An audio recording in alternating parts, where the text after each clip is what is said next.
11 मई current affairs जो सभी परीक्षा की दृष्टि से महत्वपूर्ण है। हाल ही में अंतर्राष्ट्रीय आर्गानिया दिवस कब मनाया गया है? इस प्रश्न का आंसर होगा 10 मई। ये आर्गन नाम का जो पेड़ है ये मोरक्को का उप सहारा क्षेत्र में पाया जाता है। आर्गानिया दिवस यूनेस्को द्वारा मनाया जाता है। यूनेस्को का फुल फॉर्म है united nation education scientific cultural organisation. इसका जो स्थापना हुआ था 1945 में हुआ था। इसका जो हेडक्वार्टर है पेरिस में। तो ये आर्गानिया दिवस क्यों मनाया जाता है? ये बहुत ही इंपॉर्टेंट डे है।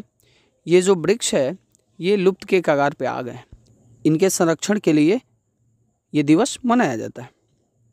अगला प्रश्न, हाल ही में Laureus world sportsman of the year 2021 के अवार्ड से किसे सम्मानित किया गया है? इस प्रश्न का जो आंसर होगा वो होगा राफेल नडाल। अच्छा, ये क्या है? World sportsman of the year है, लेकिन world sports women of the year किसको मिला है? तो ये नाओमी ओसाका को मिला है, जो जापान की खिलाड़ी है। इस प्रश्न का आंसर होगा राफेल नडाल। अगला प्रश्न, हाल ही में इंटरपोल ने सांस्कृतिक विरासत को बेहतर तरीके से संरक्षित करने के लिए कौन सा ऐप लॉन्च किया है? इस प्रश्न का आंसर होगा ID आर्ट।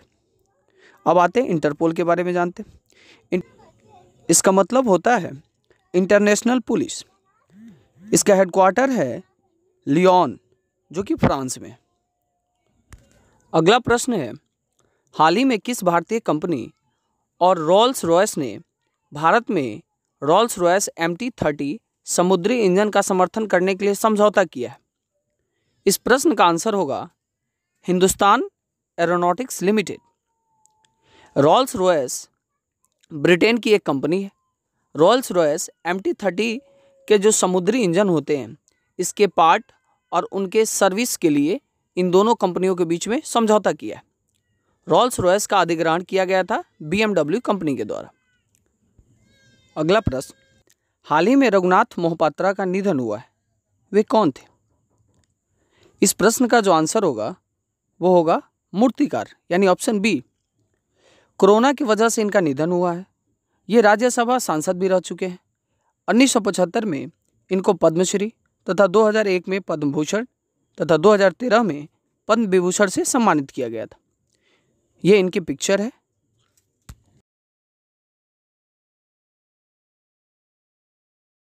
अगला प्रश्न, हाल ही में किस एजुकेशन बोर्ड ने दोस्त for life mobile app launch किया है?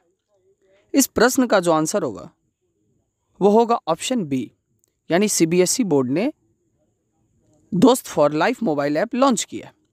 इससे पहले 9th और 11th के स्टूडेंट के लिए मेंटली सपोर्ट करने के लिए एक टोल फ्री नंबर जारी किया था CBSE ने, लेकिन इस बार CBSE ने एक ऐप जारी किया है जिसका नाम है दोस्त फॉर लाइफ। आइए CBSE के बारे में थोड़ा सा जान लेते हैं। इसका स्थापना 1962 में हुआ था। इसका हेडक्वार्टर क्या है? नई दिल्ली है। इसका फुल फॉर्म होता है central board of secondary education. अभी करंट टाइम में इसके चेयरपर्सन कौन है? तो मनोज आहूजा जी। CBSE के कौन है चेयरपर्सन? मनोज आहूजा।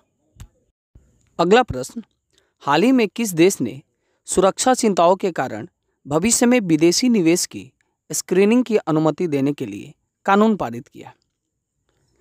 इस प्रश्न का जो आंसर होगा वो होगा ऑप्शन सी, डेनमार्क। डेनमार्क की राजधानी कहाँ है? कोपेनहेगन। करेंसी इसका क्या है? Danish krone. प्रधानमंत्री कौन है? Mette Frederiksen. प्रधानमंत्री कौन है डेनमार्क के? Mette Frederiksen. अगला प्रश्न, हाल ही में किस राज्य सरकार ने अनुबंधित निजी अस्पतालों में गरीब कोविड रोगियों को मुफ्त इलाज कराने की योजना शुरू की है? तो इस प्रश्न का जो आंसर होगा मध्य प्रदेश होगा। मध्य प्रदेश राज्य ने कोविड रोगियों को मुफ्त सेवा प्रदान करने की एक योजना शुरू की है। अब मध्य प्रदेश, आइए मध्य प्रदेश के बारे में कुछ जान लेते हैं। मध्य प्रदेश का स्थापना 1 नवंबर 1956 को हुआ था। अभी करेंट टाइम में मुख्यमंत्री जो है वो शिवराज सिंह चौहान है। यहाँ के राज्यपाल, इसमें लालजी टंडन दे रखा है, लेकिन अभी क्या है, अभी आनंदीबेन पटेल है। इसकी राजधानी भोपाल है। जिले 52 है। लोकसभा सीट 29 है। राज्यसभा सीट 11 है। विधानसभा सीट 230 है। क्षेत्रफल आप देख लेंगे। राष्ट्रीय उद्यान कान्हा, पन्ना, पेंच, सतपुड़ा, बांधवगढ़ घाटी इत्यादि। अगला प्रश्न है, हाल ही में आरबीआई ने किसकी अध्यक्षता में एक सलाहकार समूह का गठन किया है जो दूसरी नियामक समीक्षा प्राधिकरण की सहायता करेगा, यानी रेगुलेटरी रिव्यू अथॉरिटी का? इस प्रश्न का आंसर होगा एस जानकी रमन। आइए आरबीआई के बारे में कुछ जान लेते हैं। आरबीआई का स्थापना 1 अप्रैल 1935 को हुआ था। मुख्यालय कहाँ है? मुंबई है।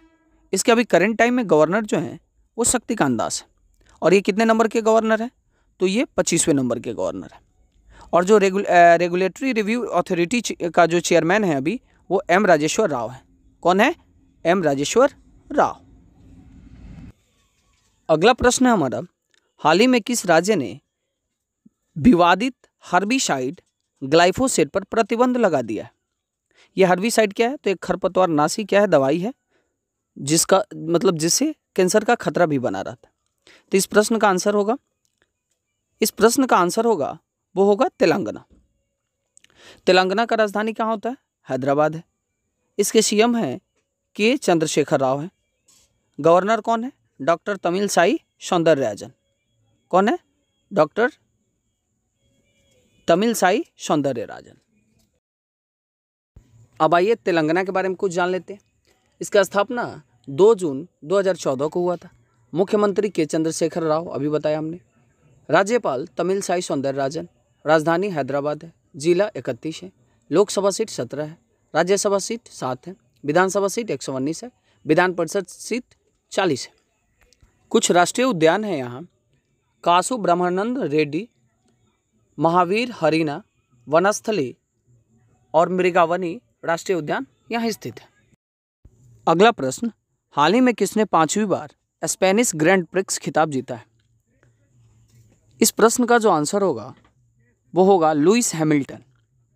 लुइस हैमिल्टन ने 5वीं बार स्पेनिश ग्रैंड प्रिक्स रेस जीता है। अतः इस प्रश्न का आंसर होगा ऑप्शन ए, लुइस हैमिल्टन।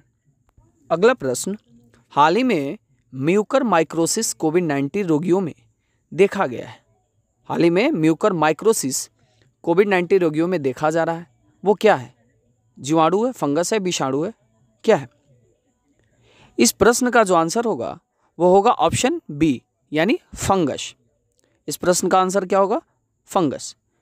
ये जो बीमारी है ये वैसे रोगियों में हो रहा है जो अभी कोरोना से ठीक हुए, और ये इसलिए उन पे ये ज़्यादा प्रभावी है क्योंकि जब एक बार किसी को कोविड-19 हो जा रहा है, उसके अंदर अगर वायरस प्रवेश कर जा रहा है तो उनके इम्यून सिस्टम को थोड़ा क्या कर दे रहा है? वीक कर दे रहा है, जिससे ये फंगस उस पर इफेक्टिव हो जा रहा है। अगला प्रश्न, हाल ही में किस राज्य की पुलिस ने कोविवैन हेल्पलाइन शुरू की? तो इस प्रश्न का आंसर होगा ऑप्शन बी, दिल्ली। दिल्ली राज्य ने कोविवैन हेल्पलाइन शुरू किया है। अगला प्रश्न, हाल ही में अपनी पहली पुस्तक एलिफेंट इन द बॉम्ब लिखी है। किसने लिखा है एलिफेंट इन द बॉम्ब? तो इस प्रश्न का आंसर होगा कल्की कोचलिन। कल्की कोचलिन ने अपनी पहली पुस्तक एलिफेंट इन बॉम्ब लिखी है। अतः इस प्रश्न का आंसर जो होगा वो होगा ऑप्शन सी। अगला प्रश्न, हाल ही में किस देश की कामी रीता ने 25वीं बार एवरेस्ट फतह कर रिकॉर्ड बनाया है? इस प्रश्न का जो आंसर होगा वो होगा ऑप्शन ए, नेपाल। नेपाल की राजधानी कहाँ है? काठमांडू। नेपाल में माउंट एवरेस्ट को सागरमाथा कहते हैं। तिब्बत में इसे चोमोलुंगमा कहते हैं। क्या कहते हैं? योमोलुंगमा कहते हैं। ये हैं कामी रीता। इन्होंने 25वीं बार एवरेस्ट फतह किया। आपको इस चैनल को अगर ये क्वेश्चंस रेगुलर ऐसे पाना चाहते हैं, रेगुलर करंट अफेयर पाना चाहते हैं, तो आप चैनल को सब्सक्राइब करें और शेयर करें। धन्यवाद।